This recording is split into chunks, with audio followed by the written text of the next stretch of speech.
এখন বসন্তকাল। বসন্তকালে এমনিতেই প্রকৃতি খুব সুন্দর রূপ ধারণ করে। তার মধ্যে হয়েছে ঝড় বৃষ্টি। বিকেলের পরিষ্কার আকাশে রোদ্দুরটা যেন মন কেড়ে নিচ্ছিল। তাই এই সৌন্দর্যটা একটু ক্যামেরা বন্দি করে রাখলাম, যাতে যখন ইচ্ছে নিজের চ্যানেলে ঢুকে আমি ভিডিওটা দেখতে পারি। সাথে আপনাদের প্রশ্নের একটা আমি উত্তর দেব। গত বছর যখন আমি আমের রেসিপি দিয়েছিলাম, অনেক দর্শক বন্ধুরাই আমাকে কমেন্ট করেছিল, দিদিভাই তোমার ছাদের আম গাছগুলো কিন্তু খুব সুন্দর। তো আপনাদেরকে একটু বলে দিচ্ছি, এই আম গাছগুলো কিন্তু ছাদে লাগানো না। বড় বড় দুটো আম গাছ আছে নিচে, ডালপালাগুলো ছাদে এসে পড়েছে। একটা কাঁচমিষ্টি আম, যেটা আমি প্রথমেই দেখালাম, এটা কাঁচা খেতে খুবই ভালো লাগে। আরেকটা পাশে আছে, সেটা হলো টক আম, পাকলে খুবই মিষ্টি হয়। আর পেয়ারা গাছটা তো আপনারা সকলেই চেনেন, সব কিছু আমার হাতের কাছেই আছে। আমি ছাদে কিছু গাছ লাগিয়েছি, আপনাদেরকে একটু দেখিয়ে দিই। এটা হচ্ছে অপরাজিতা কিংবা নীলকণ্ঠ। আরেকটা দেখুন, বস্তার মধ্যে আমি একটা টমেটো গাছ লাগিয়েছি।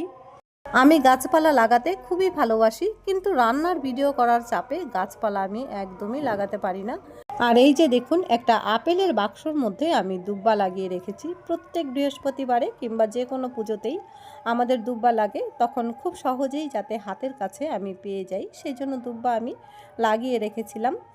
এই যে লঙ্কা গাছে প্রচুর ফুল এসেছে, ভেতরে মনে হয় কয়েকটা লঙ্কাও আছে, আগে দেখিনি, আজকেই দেখলাম। আর এই যে আম গাছের ডালপালাগুলো দেখে আপনারা মনে করেন যে আমি ছাদে গাছ লাগিয়েছি, কিন্তু না, আম গাছের গোড়াটা একটু দেখিয়ে দিলাম। আশা করি আপনারা বুঝতেই পেরেছেন। পাশাপাশি দুটো আম গাছ আছে। চলুন এবার যে গাছগুলো থেকে সজনে ডাঁটা পেড়ে আমি রেসিপি দিই, ক্যামেরাটা ক্লোজ করে আপনাদেরকে একটু দেখিয়ে দেব। দেখুন, প্রচুর পরিমাণে সজনে ডাঁটা ধরে আছে। 15 থেকে 20টা মতন সজনে গাছ আছে। সামনে কিছু রয়েছে, আর বাড়ির পেছন দিকটাতেও কিছু আছে। কাঁচমিষ্টি আম কাঁচা কাঁচা খেতে একদম টক হয় না, আপেলের মতন দাঁত দিয়ে কামড়ে খাওয়া যাবে। কাঁচমিষ্টি আম আশা করি আপনারা সকলেই চেনেন, খেতেও কিন্তু দুর্দান্ত স্বাদের হয়। আর এই যে দেখুন, ঝড় বৃষ্টিতে প্রচুর পরিমাণ আমের গুটি নিচে পড়ে গেছে। দেখে মায়া লাগছে, কিন্তু কিচ্ছু করার নেই। চলুন এবার বাড়ির পেছন দিকের খুব সুন্দর একটা ভিউ আপনাদেরকে দেখাবো। সচরাচর আমি রান্নার ভিডিও ছাড়া কিন্তু অন্য কোনো রকম ভিডিও আমি দিই না। তবে প্রকৃতি আজকে এত সুন্দর রূপ ধারণ করেছে বৃষ্টি হওয়ার পর, আপনাদের সঙ্গে শেয়ার না করে থাকতেও পারলাম না। আবার নিজের জন্য একটু ক্যামেরা বন্দি করে রাখলাম।